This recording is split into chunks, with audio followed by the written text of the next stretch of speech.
रूपे हे कष्टी हे मंगल चंडिके आपको नमस्कार है। हे तुलसी रूपे आपको नमस्कार है। हे लक्ष्मी स्वरूपणी आपको नमस्कार है। हे दुर्गे हे भगवती आपको नमस्कार है। हे सर्वरूपणी आपको नमस्कार है।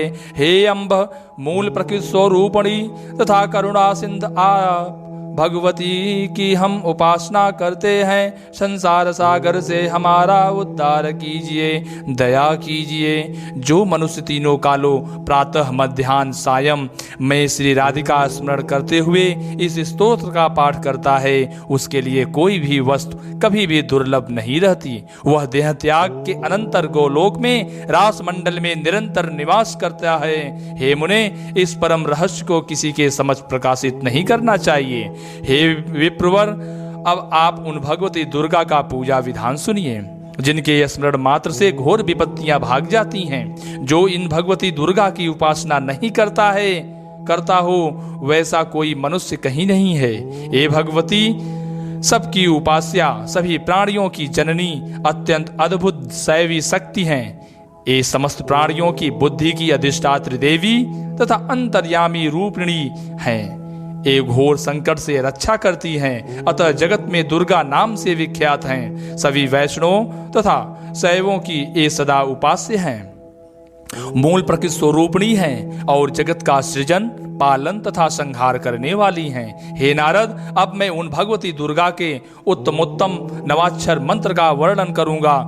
सरस्वती बीज ऐम, भुवनेश्वरी बीज ह्रीम और काम बीज क्लीम, इन तीनों का आदि में क्रमशः प्रयोग करने के बाद चामुंडाए इस पद को लगाने के अनंतर विच्चय इन दो अक्षरों को जोड़ देने पर बना हुआ ऐम ह्रीम क्लीम चामुंडाय विच्चय यह नवाक्षर मंत्र कहा गया है, जो जप करने वाले मनुष्य के लिए कल्प वृक्ष के समान है। ब्रह्मा, विष्णु और शिव इस मंत्र के ऋषि कहे गए हैं। गायत्री, उष्णिक और अनुष्टुप ये तीनों इन मंत्र के छंद कहे गए हैं। महाकाली, महालक्ष्मी, महासरस्वती इस मंत्र की देवता हैं। रक्तदंतिका, दुर्गा तथा भ्रामरी इन मंत्र के बीज हैं। नंदा, शाकंबरी और भीमा ये देवियां इन मंत्र की शक्तियां कही गई हैं। धर्म, अर्थ, काम और मोक्ष की प्राप्ति के लिए इस मंत्र का विनियोग किया जाता है। ऋषि छंद और देवता का क्रमशः मस्तक पर, मुख में और हृदय में न्यास करना चाहिए। सर्वार्थ सिद्धि के लिए दोनों स्तनों में रस शक्ति बीजों का न्यास करना चाहिए। ऐम ह्रीम क्लीम तीन बीज मंत्रों, 4 वर्णों वाले चामुंडाए, 2 वर्णों वाले विच्चे के साथ तथा पूरे मंत्र के साथ क्रमशः नमः, स्वाहा, स्वट, हुम, ओट और फट इन 6 जाति संज्ञक वर्णों को लगाकर साधक को सिखा दोनों नेत्र, दोनों कान, नासिका, मुख और गुदा आदि 6 स्थानों में न्यास करना चाहिए। साथ ही मंत्र, संपूर्ण मंत्र से सिर से लेकर पैर तक व्यापक न्यास करना चाहिए। महाकाली का ध्यान, हाथों में खड्ग, चक्र, गदा, धनुष, परिघ, शूल, भुसुंडी, कपाल तथा शंख धारण करने वाली, नाना विधि आभूषणों से अलंकृत, नीलांजन के समान कांति वाली, 10 चरणों तथा 10 मुखों वाली एवं 3 नेत्रों वाली भगवती महाकाली की मैं आराधना करता हूँ, जिनका स्तवन कमलासन ब्रह्मा जी ने मधु और कैटभ का वध करने के लिए किया था। इस प्रकार काम बीज रूपिणी भगवती महाकाली का ध्यान करना चाहिए। महालक्ष्मी का ध्यान, जो अपने हाथों में अक्षमाला, परशु, गदा, बाण, वज्र, पद्म, धनुष, कुंडिका, दंड, शक्ति, खड्ग, ढाल, कमल, घंटा, मधुपात्र, शूल, पास और सुदर्शन चक्र धारण करती हैं, जो अरुण प्रभा वाली हैं, रक्त कमल के आसन पर विराजमान हैं तथा मायावी स्वरूपिणी हैं। इस तरह से महिषासुर मर्दनी उन महालक्ष्मी का ध्यान करना चाहिए। महासरस्वती का ध्यान, जो अपने कर कमलों में घंटा, शूल, हल, शंख, मूषल, सुदर्शन चक्र, धनुष तथा बाण धारण करती है, कुंद के समान मनोहर कांति वाली हैं, शुंभ आदि दैत्यों का संहार करने वाली हैं, सच्चिदानंद विग्रह से संपन्न हैं तथा वाणी बीज रूपिणी हैं, उन भगवती महासरस्वती का ध्यान करना चाहिए। हे प्राज्ञ, अब इन भगवती के यंत्र के विषय में सुनिए। 3 अस्त्रों वाला तथा 6 कोणों से युक्त यंत्र होना चाहिए। उसके चारों ओर अष्टदल कमल हो और कमल में 24 पंखुड़ियां विद्यमान हो। वह यंत्र भूगृह से संपन्न हो। इस प्रकार के यंत्र विषय में चिंतन करना चाहिए। एकाग्रचित होकर सालग्राम, कलश, यंत्र, प्रतिमा, वाणलिंग अथवा सूर्य में भगवती की भावना करके उनका यजन करना चाहिए। जया आदि शक्तियों से संपन्न पीठ पर देवी की विधिवत पूजा करें। यंत्र के पूर्व कोण में सरस्वती सहित ब्रह्मा की पूजा करें। नैऋत्य कोण में लक्ष्मी सहित विष्णु की पूजा करें तथा वावव्य कोण में पार्वती सहित भगवान शिव की पूजा करें। देवी के उत्तर में सिंह की तथा बाईं ओर महिषासुर की पूजा करनी चाहिए। इसके बाद 6 कोणों में क्रमशः भगवती नंदजा, रक्तदंता, शाकंभरी, कल्याणकारिणी, दुर्गा, भीमा तथा भ्रामरी का पूजन करना चाहिए। तदंतर 8 दलों में ब्राह्मणी, माहेश्वरी, कौमारी, वैष्णवी, वाराही, नारसिंही, ऐन्द्री और चामुंडा की पूजा करनी चाहिए।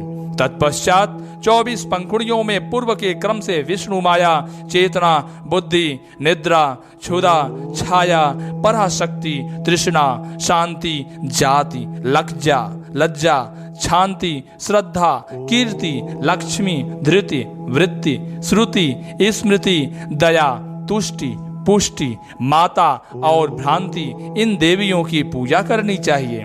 तदंतर बुद्धिमान पुरुष को चाहिए कि भूपूर कोणों में गणेश, क्षेत्रपाल, बटुक और योगिनियों की पूजा करें। दल के बाहर वज्र आदि आयुधों से युक्त इंद्र आदि देवताओं की भी पूजा करें। इसी प्रीति से आवरण सहित भगवती दुर्गा की पूजा करें। भगवती की प्रसन्नता के लिए विविध प्रकार के राजसी पूजनोपचार उन्हें अर्पण करने चाहिए।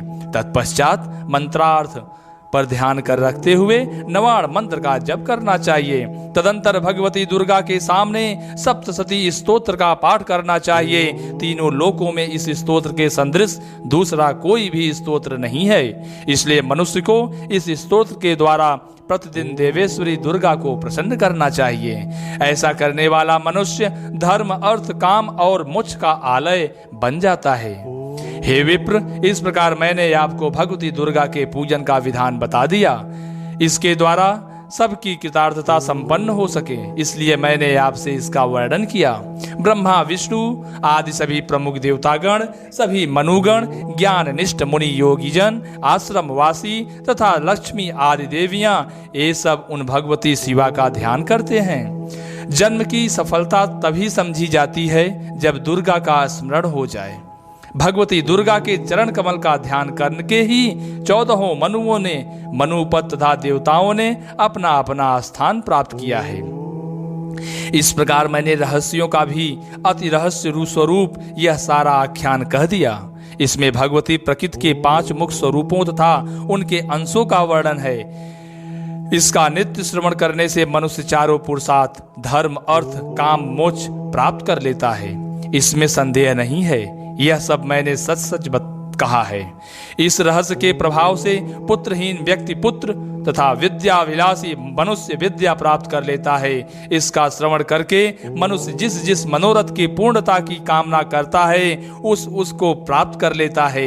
नवरात्र में एकाग्रचित होकर भगवती दुर्गा के सन्मुख इसका पाठ करना चाहिए। जगत धात्री भगवती दुर्गा इससे निश्चय ही प्रसन्न हो जाती हैं। जो मनुष्य प्रतिदिन इस नवम स्कंध के 1 अध्याय का पाठ करता है, भगवती दुर्गा उसके अधीन हो जाती हैं और वह मनुष्य देवी का प्रिय कर हो जाता है। इस विषय में किसी कुमारी के दिव्य हाथ अथवा बालक के कर कमल से यथाविधि सकून की परीक्षा करनी चाहिए। अपने मनोरथ का संकल्प करके पुस्तक की पूजा करें। तत्पश्चात जगदीश्वरी भगवती दुर्गा को बार बार प्रणाम करें। भली भांति स्नान की हुई कन्या को वहां विराजमान करके देवी के रूप में उसकी विधिवत पूर्वक पूजा करके ही अनंतर स्वर्ण निर्मित सलाका उस कन्या से स्कंद के मध्य में रखवाना चाहिए।